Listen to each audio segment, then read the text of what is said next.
We have two updates tonight. The first one is from our Technology department. And then the second one is around literacy, K-12. So tonight we have three members of our Technology team tonight, Jessica Dupre, Andy Nickelbine, and Sharon Wallender. And again, these are just three members of a small but mighty team that navigate all things Technology. They've put together a slideshow for us. I believe Jessica is going to share her screen and then walk us through the slideshow. And there's a spot at the end for questions. So I'll turn it over to the team, and thank you for being here, and thank you for your work. Thank you for having us. I'm Jessica Dupre, and I work on the Technology team. I'll be presenting, and then I'm going to let Sharon introduce us.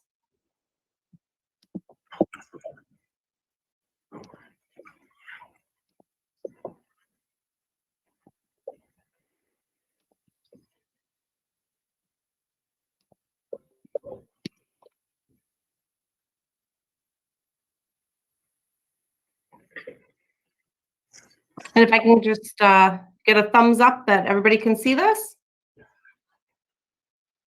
There we go.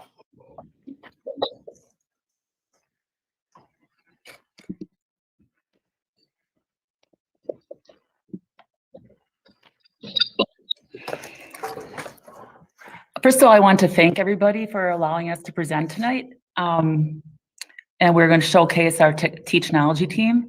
My name is Sharon Wallender, as Jason and Jess said. This month I've been with the district for 22 years. And we were just talking about today, it went so fast. I can't believe it's 22 years. It's crazy. Still love my job extremely, but again, can't believe it's 22 years. I guess next we'll have Andy and Jess introduce themselves. Jess?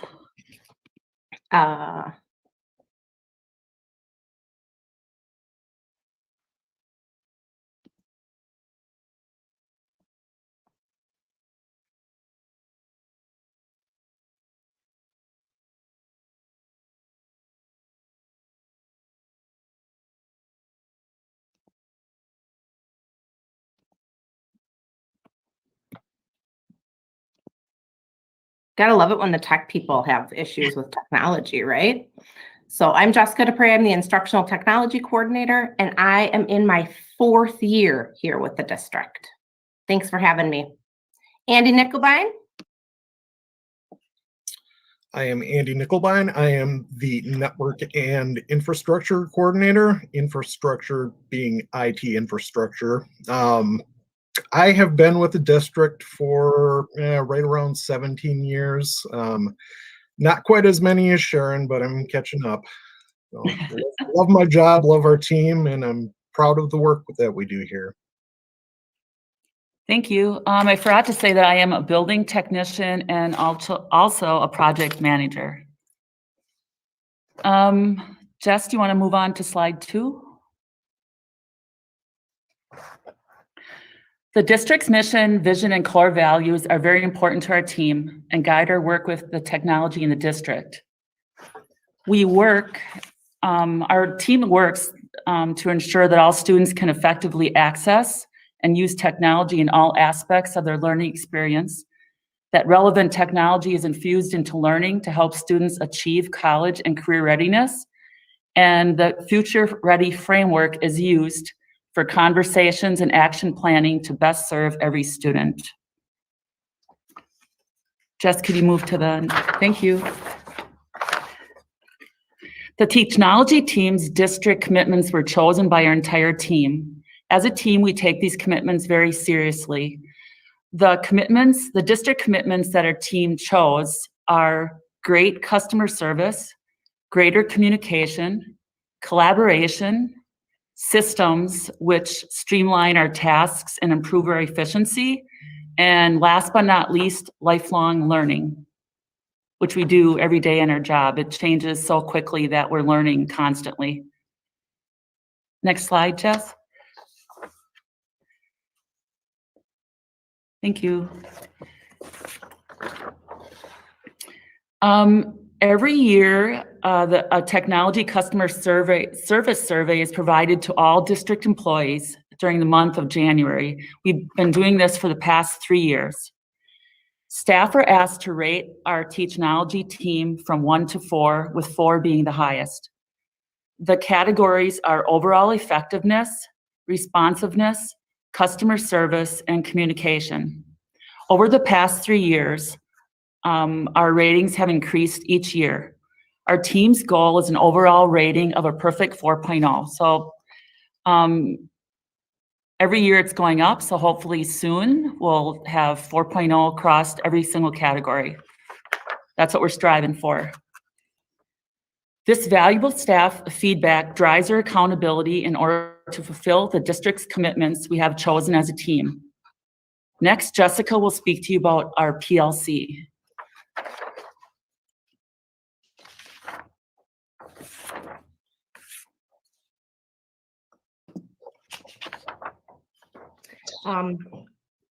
PLC is important to us as Teachnology people.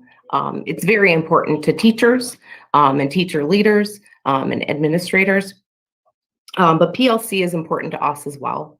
We believe in collaborating with teachers, library personnel, admins. So we utilize the people that we have around us as our professional learning community. We have a network administrator, myself as an instructional coordinator, Sharon is a building technician / project manager. We have 4 building technicians and we use 3 youth apprentices. So we have 7 active members to our team, but we pull in some youth apprentices. We also work with the student learning office, as well as our purchasing agent and secretarial superstar, Sandy Boosie, and 9 library media team members and 13 tech ambassadors. So we definitely don't do this work siloed.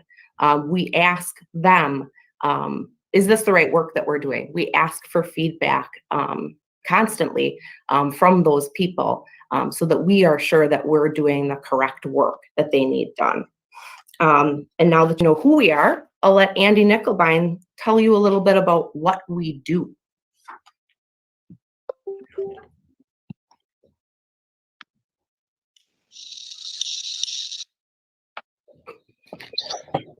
How'd that get there? First of all, they say you should open presentations with a joke, but I kind of think that puppy pictures work a little better. And I am using, this is my brand new puppy, got her yesterday. Her name is Hazel. She is a Great Dane. I don't know what to expect of her yet. So if you hear any strange noises or like plaster falling from my ceiling or something, she's who I'm blaming. So, all right, next slide, please, Jess. Okay, so what do we do as a Teachnology department? Honestly, I look at the slide and it kind of overwhelms me. Breaking it out into numbers is kind of frightening. We have a lot of devices. We have a lot of students. So this graphic represents our one-to-one initiative with the students and their Chromebooks being about 5,000. Also, we have 3,000 laptops in the district that are primarily assigned to teachers or assigned to classrooms as presentation stations, kind of tethered to projectors in the classrooms. Also, desktop PCs, a good number of those. All our phone system is networked now. Voice over IP is the technical term for that. Access points, 400-ish. So those would be for wireless access. Those are the white boxes you see hanging in the hanging from the ceiling at the buildings. So we have a large number of those. Kind of new from the pandemic year. Jessica and Sharon, I wasn't that involved with this portion of it, but we have about 200 hotspots, they're called. So these are cellular devices that provide internet access for students or families that didn't have internet access previously. Kind of my realm of things, I deal a lot with servers. Currently, there are about 90 of those, 49 switches, and 13 buildings. Can't read that. So, and as I was looking over the slide, I kept coming up with other things. It's interesting. Our role in the district kind of balloons. Like over the last 10 years, it's unbelievable how many more devices have been, more technology has been added to the schools or that people are carrying with them. We talk about a one-to-one initiative, but in reality, there are a lot of students and a lot of staff members. It's not uncommon to have 2 or 3 or even 4 network devices connected to wireless that people are carrying with them every day. So we do provide like network support for those devices. We refer to them as BYOD, or bring your own device. We don't provide the level of support that we do for our laptops or desktops, but we do try to make sure that everybody can at least access the internet. So yeah, other like hardware type stuff, we have a lot of printers. We're involved with door access, the door fobs, security cameras, the fire alarm systems at buildings, intercoms. Specifically at Washington Middle School, they are now using an IP or a network-based intercom and clock system over there. I would expect that sometime in the near future, other buildings would follow suit. Maybe not the exact same setup, but something similar. Also, everyone has cell phones. We've been troubleshooting some wireless issues lately because of some cell phones. There was an update that came out earlier this year that doesn't agree with our network security setup, and so suddenly we have a whole bunch of people having wireless problems. And it's kind of interesting. So there's also, a number of tablets, iPads, iPods, Android tablets, projectors in the classroom, smart boards in the classrooms, and I'm sure there's a lot of stuff that I missed, but I guess, the overall point of this slide is just to kind of give you some perspective as to the amount of technology that is out there. When Jason refers to us as a small but mighty team, I really feel that is pretty accurate. I think we work well as a team, and we also do a lot of work to support all of these devices. This slide is also just representing the hardware aspect of things, not even getting into the number of programs and software products that we support. So next slide, please, Jess. Okay, this slide was borrowed from Heartland Business Systems because we like the kind of layout of this. So you can see it's set up like a pyramid. So the infrastructure, the switches, the cabling, security systems, firewall, all of those things are at the bottom level of this pyramid. And those are all things that we need in place in order to provide the services and applications that are represented by the upper layers of the pyramid. So you go from the cabling and the ground layer stuff up to the data center storage, internet access controls. We have, web filtering is a big thing for us. And then up to the top layer would be what the teachers actually use, like the applications that they use and what the students use. So the slide is a good representation of, we need the underlying infrastructure and services in place in order to provide good service for teachers and students. We did, like I mentioned, this was borrowed from Heartland Business Systems. We do a fair amount of work with them. They have worked with us for a long time, as long as I've been here. We use them as consultants as far as designing network projects and from anything from installing to troubleshooting when we have issues. It's not like a contracted agreement or anything, but we do tend to work with them a lot just because they know our environment intimately. So it makes sense to turn to them for a lot of things, but that said, we do work occasionally with other outside sources that are specialized in different areas.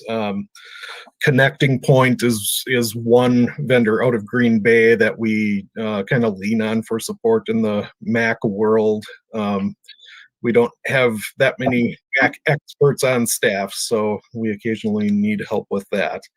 But there are other vendors out there that we've reached out to, for help with things in the past, but primarily Heartland has given us great support. So I will turn it over to you, Jessica, now, who will talk about our future planning. Thank you, Andy.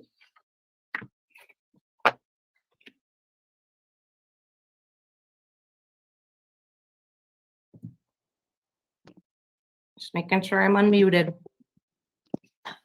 All right.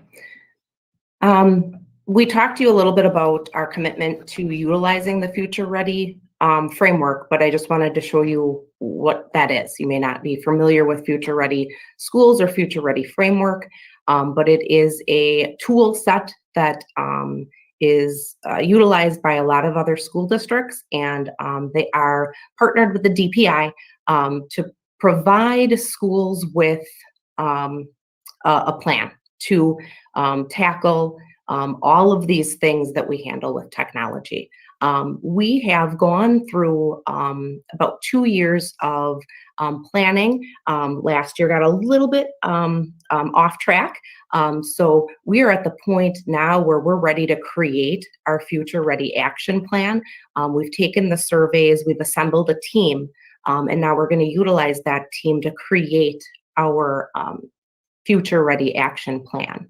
And I wanted to show you a little bit of how we're going to break that up. All these cogs here represent different cogs in a machine that when put together, we have a well-working machine. But the Teachnology team can't bite all of this off on their own. So we are utilizing our tech ambassadors, our business office, the student learning office, and our library media team to pull apart all of these different cogs and present an action plan together so that we can achieve all of these things that we want to achieve, but knowing that we can't do them alone. So I just wanted to pull out all these different cogs. And when we talk about Future Ready framework, what we're really talking about. We're talking about curriculum, instruction, and assessment, but we're also talking about technology and infrastructure. So I just wanted to show you guys the action planning that we're utilizing to plan our future for the next 3 to 5 years. And finally, we wanted to end with discussion about how this year went. It was a very different year, and we found ourselves implementing new systems, sometimes overnight, sometimes out of our garages or basements. And the team just wanted to talk to you a little bit about some of the things we did. Sharon, do you want to talk about the deployment of Chromebooks? Sure. So one day we were told we needed to supply students 1,784 additional Chromebooks to what already was out in the district. And that was done within, I believe, 2 days. We had to have them delivered to the building in students' hands. And when Jessica says our house is turned into like repair shops, we were actually going to the schools, picking up broken Chromebooks, taking them home, repairing them, keeping them in our houses until the school said they needed more. Then we'd return them to the buildings. So it was a constant rotation and continues to be a constant rotation of keeping a working device, over 5,500 Chromebooks in students' hands that are working. So as soon as one is broken, it goes into a centralized location. It heads back to a certain building. We all work as a team to repair it, and it's a constant rotation of having something working in the students' hands. But it was a fast turnaround of getting those 1,784 devices out in the building. It was, I believe, all the elementary, basically K through 3, we had to supply more. I think 6 and up all had one, and then the 4 and 5 had more in their rooms, but we had to get one in all the hands of K through 5, which equals the 1,784. We were dropping them off on porches, certain buildings. As they broke, we were delivering them to houses. Staff from the schools were delivering them to homes, helping us just to keep a working device in hands at all times. It was very interesting, fun, and continues to be fun and interesting. Just a constant rotation of repair. Just a little something like from my lens, it was an interesting year also. It was suddenly I didn't have to worry so much about supporting our internal network as I did worry about how we were going to support all of the teacher devices being offsite, all of the students being offsite. So my major focus was finding management software and how we could transition to the completely different model. It was interesting year to say the least, I guess. It was also, it was a lot of things were new for staff, so we had to support them as well. Like as you see on the slide, 142 monitors, so they had dual screens, and it was a learning experience for everyone. And I think we as a team learned, I know I learned very many things, how to support people remotely. We had to learn new tools. Teachers learned, we learned along with them. So it was a great learning experience as well for all involved.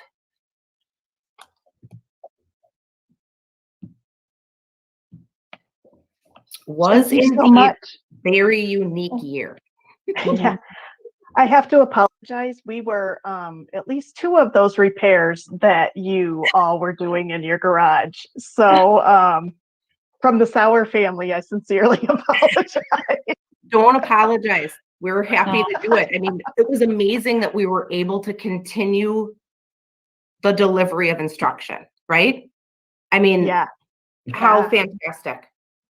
And I will say, all joking aside, the response time was fantastic. I mean, you all turned it around. Like you said, you were delivering on porches. We were a porch run. It really, it's been phenomenal work that you all have provided this year. I don't know how you did it. So, and continue to do it. So kudos to all of you and the folks who work with you. Does anyone have any questions for the Teachnology team? Of course I do. Hey guys, are there any plans for more infrastructure down the road being put into our schools? And if so, what are they? Yeah, I think as we saw or heard from our partner from Heartland, Tad, that I presented some months ago, really in the beginning phases of looking at a long-term plan for infrastructure. And Heartland's really helping us think through three things. One is some movement to the cloud, which I don't know what it means, but Andy does. So moving some of our data and things we store on servers on premises now to the cloud. So that's one area that we're continuing to talk about, along with security. The second is how do we leverage the current infrastructure and replace what needs to be replaced, but also continue to build on that to allow that infrastructure to remain vibrant for our teachers and students. And then the third piece that we're looking at is just the overview of all the renewals that we have and how do we align those with some of that work. So again, beginning phases of infrastructure, but when we have a plan, we'll bring it back to the team.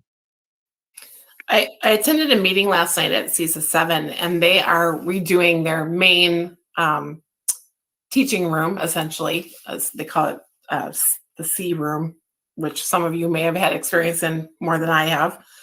But they're looking at creating like collaborative hubs so that it allows for more like a blended learning model within that room even. So I'm wondering if we're giving thoughts to how that might look in our own district. And if so, will we go not only to Heartland, but maybe turn to other vendors for giving us those kinds of maybe one, advice, and two, of course, what do I want to say? Estimates for doing that. It was interesting because they're redoing it. They had a comparison between Heartland and another company, and there are quite a few differences within those estimates. So it's part of what perked my ears up that we're doing this today, because I heard and saw a lot about that last night. Yeah, a couple things that I think about with that question is one, that we have a small team talking about distance learning for our district for next year and beyond. Mm-hmm. And so one idea, one kind of concept we're thinking and talking about is wherever that falls, we want to provide the latest and greatest technology in those classrooms so those teachers have full support to make that happen. The other thing I think about is one of the gears that Jessica showed is how do you use space and time? So we're really going to bring that, we're probably got to come up with a better name, but the super duper tech team is going to come together in the summer and look at those gears, and we'll have 1, 2, 3, 4 people that look at the use of space and time and really ask those folks to give us a recommendation, and we'll use that recommendation to go seek proposals or quotes for what they're looking for, and most definitely would seek quotes from more than just one vendor all the time. Yeah. I thought it was interesting that their plan is to use a large screen for the teacher's purpose, that they can see all of those students who are online. So as they're walking around a room, they can see them. They're not tied to their laptops, right? And then I think too, they're using like an eyeball. I'm not a tech person. Sharon knows that. She recognizes me, I'm sure, from times that comes, help, Sharon. But they're using that eyeball that I believe we even have at the corporate office, so that those students can also see everything that's going on in the classroom and hear from within the classrooms. Of course, that may be very expensive, but just it got me thinking more about what we're doing for possible blended learning. So yeah, we're finding now that some of our high school teachers that are navigating that same time teaching are using their smart boards in that very fashion. So they have the students that are full distance up on their smart board, so in the classroom can see and they can engage. Oh, so that's neat that they can do that. I didn't know that they were capable of that. We leveraged our projectors like big TVs this year. So our projectors are projecting up in front of the class, all the kiddos that are at home. Oh, that's cool. That's good to know that. Thank you. Mark, is some of the COVID money able to be spent to, if we needed more Chromebooks to replenish those that have been broken or anything like that? So the answer to that is probably. We can use COVID money to replace learning loss that has happened and to utilize technology. So I'm not sure if future expenditures for new, we can try to tie it to learning loss, but you can't necessarily just tie it to COVID. But all of the Chromebooks that we had to buy last year in 2020 in order to make sure students had devices because we went is something that easily can be transferred into the CARES dollars and the reimbursement. So we've already utilized some of those resources.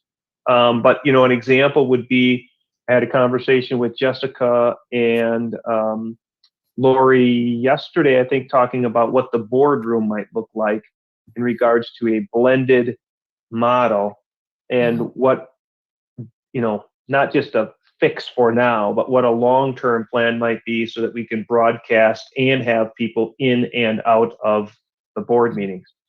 Those would be potentially, I'm hoping, expenses that can be utilized because we're doing that because of the COVID-19 pieces. So, in some cases, I think absolutely for us to say we have to buy 600 new Chromebooks because we need to replace the ones the seniors had, maybe not.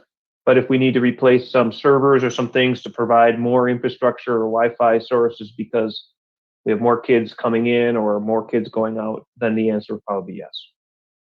Yeah, I was taking that a step further. I also thought of having an additional person who takes care of those too. I mean, I have to imagine your team is very overwhelmed by doing this, even though it sounds like you enjoy it, but it's still an additional responsibility of 1,700 Chromebooks. So, maybe that too could be, those ESSER/Gears funds. Anyway, good job, guys. I know I appreciate you every time I have an issue, which is often. All right. Any other questions for the team? I just have a question about the 200 hotspots that you mentioned. Can you kind of describe how you acquired those, how that came to happen? Take a stab at that one.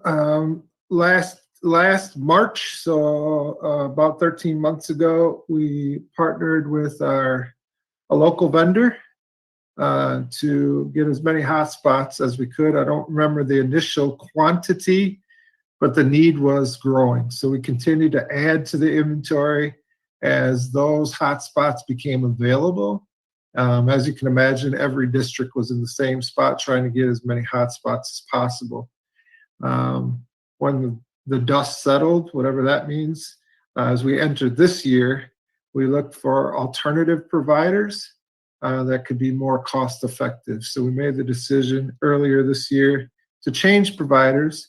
It felt like a seamless transition. We did a lot of communicating with families that if you had a hotspot, we just need you to come in and switch it. So we just swapped them out. And so we have a fleet of some hotspots that we can use later, but we currently have a new vendor that is saving us significant dollars right now. Who is that vendor, Jason? Our current vendor is T-Mobile. Oh, okay. Mm-hmm. And we're saving about 50% a month. Wow. So That's it was some logistics behind the scenes, but I think it was beneficial and it went very smoothly, the swapping. Well, before you go, thanks again, guys. And Andy, I just want to say thanks for that adorable lead-in. I hate to call myself a dog grandmother, but my daughter does own a Dane, so that really got that extra to me. So it's all the best with Hazel. Thank you very All much. right. Thank you all for the opportunity. Thank All you Thanks for right. having us. Thank you, team. Yes, thank you for all your hard work. We appreciate you. it. We love it. Awesome. Okay, we are going to move into a time for some ELA updates. And Jason, I'm assuming you are that point person this evening.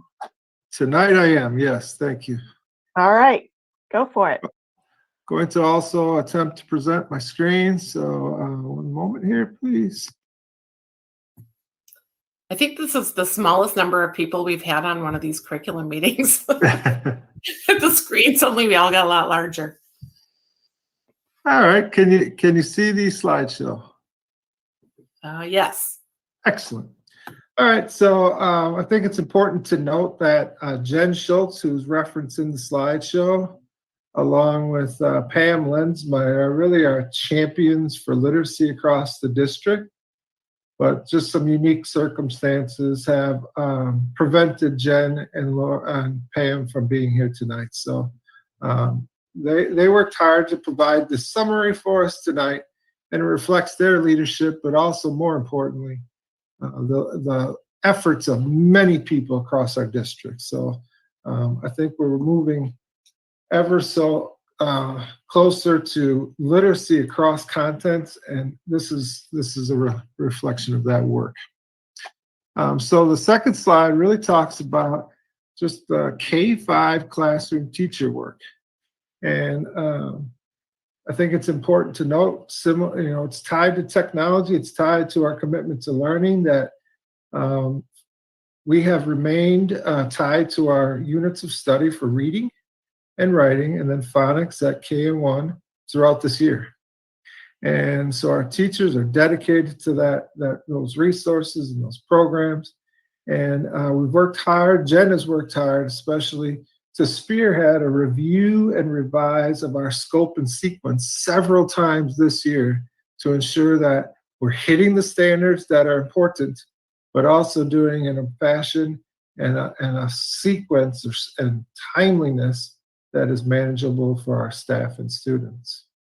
The bottom bullet just talks about some of the PD that has been going on. It's really the PD, we'll see more of it later, but the PD is really founded in understanding and navigating the workshop model, and then the connections to the resource and power standards. And there's going to be some PD opportunities this summer for folks.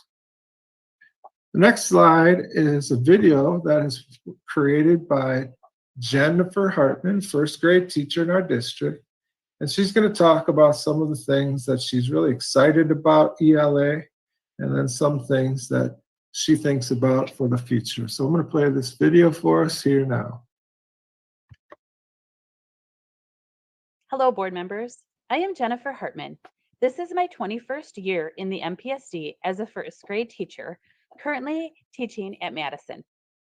I am also the elementary ELA learning liaison. Literacy has been my passion. I especially love teaching young learners the early steps to becoming lifelong readers and writers. I have been very fortunate to have a large professional development background in our current literacy curriculum. One thing that excites me about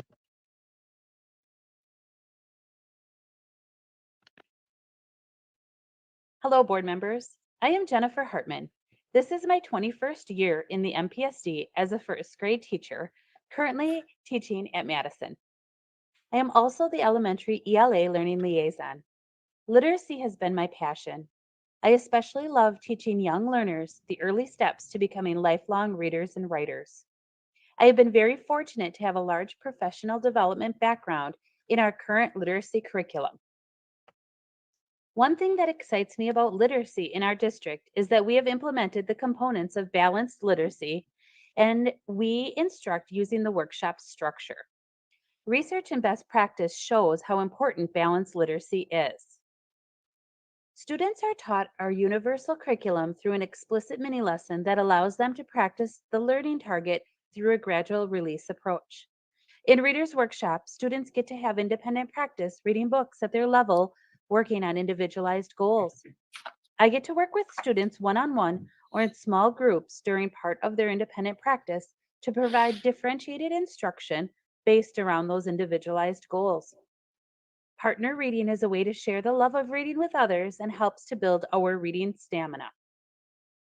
The same structure carries on for writers workshop as well as phonics workshop. Another thing that excites me about literacy in our district is the units of study curriculum. Lucy Calkins herself states it the most concise. And I quote, "We've taken all that we know, the processes, sequences, continua, books, levels, lessons, methods, principles, strategies, the works. And we've made a path for children, a path that draws all we know into a cohesive, organic progression. Our hope is that this path brings children along to the place where they can write clearly and skillfully and read flexibly and joyfully and can live together as caring, thoughtful readers and writers." End quote. I couldn't agree more. If I had that magic wand and I could change one thing in our district about literacy education, it would be to have elementary building reading coaches that are used primarily for teachers. I want teachers to feel more confident in planning and delivering universal literacy instruction, as well as making decisions about differentiated small group instruction from gathered data. Deepening teacher knowledge and providing them with adequate resources will help to close gaps and build thoughtful readers and writers. Our building reading teachers are phenomenal, but they have such a large role in working directly with both students and staff. I feel that we forget how much of our day is spent around those components of balanced literacy. Thank you for your time and support. MPSD is a great place to be. So again, that is Jennifer Hartman, first grade teacher. Jennifer Schultz and Pam also got some feedback from others. So the next slide. Hello, board members. I am Jennifer Hartman. This is my 21st year. Apologize. The next here is a quote from Jennifer Sloniker, who we saw at the board meeting Tuesday night, fourth grade teacher. Just a quote about her excitement. And I think what really grabs me as she talks about the resources that we use provide students choice. And that choice leads to engagement for our students. And then she goes on to talk about she really appreciates the pushing in that our reading teachers are doing to support readers and writers.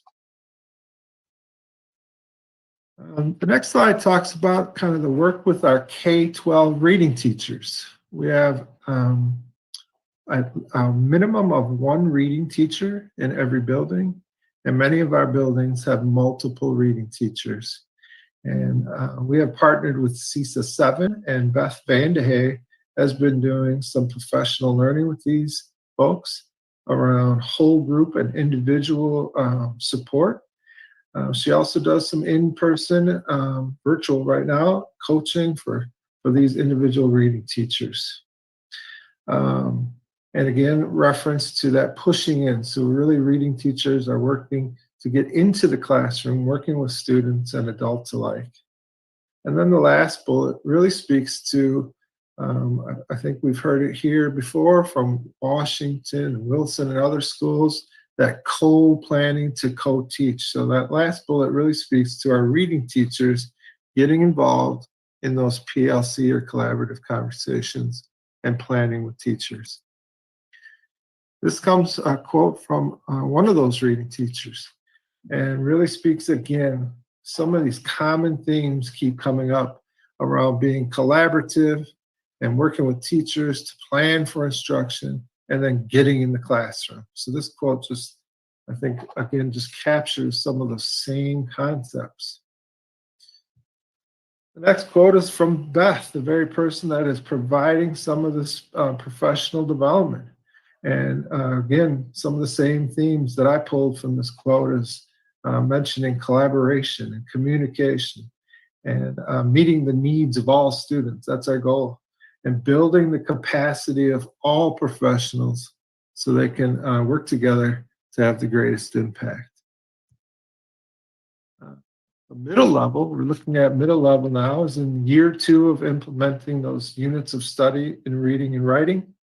We have another CISA representative, Ann Pagel, who has been working with professionals at the middle level, and those folks are writing goals around the implementation of the resource, and then Ann is working individually with those folks to achieve those goals. The idea now is for Ann to continue to work with our middle level folks next year and really connecting assessment and instruction and how we differentiate in the classroom for all students. Next video is Kirsten Westcott. She's a reading teacher at the middle level. And again, she'll talk about some excitement and things in the future. So I'm going to play this for you. Hi, my name is Kirsten Westcott, and I am one of the reading teachers at Wilson Middle School. And I am very excited to share with you a couple of things that I really like about our ELA instruction at the middle school level in Manitowoc Public School District. First, I'm really excited that we're using Reader's Workshop at the middle school level now in our ELA classrooms. This allows our teachers to differentiate for the needs of all of our learners right in the regular education classroom. And it allows all of our students to interact in one-on-one conferences and small groups with adults and peers. Teachers can pinpoint exactly what students need through conversations and ongoing formative assessment. And then the workshop structure allows the teacher to meet those needs daily. I'm also very excited that we are becoming a middle school of literacy. We are seeing more and more kids engaged in independent choice reading, as well as lots of reading in our new ELA curriculum. Our administration has invested in popular, new, and engaging titles for readers of all levels, so every child can find an exciting book that they're interested in reading. This increases motivation and engagement, which then leads to growth. If there's one thing that I would change about ELA and literacy instruction at the middle school level in our district, it would be to provide 2 class periods of literacy instruction for all students at the middle school grade levels. Right now in elementary schools, significant time is set aside in their daily schedule for both reading and writing instruction.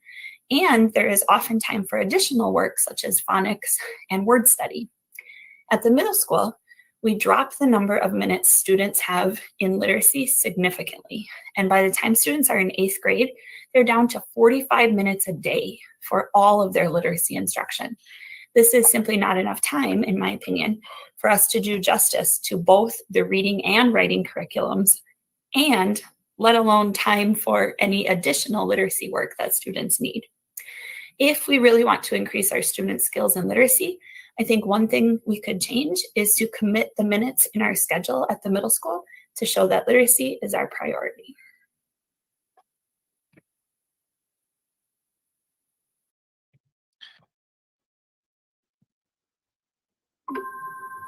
Hi, my name is Kirsten Westcott, and I am one of The next slide kind of captures what the ELA at the high school level.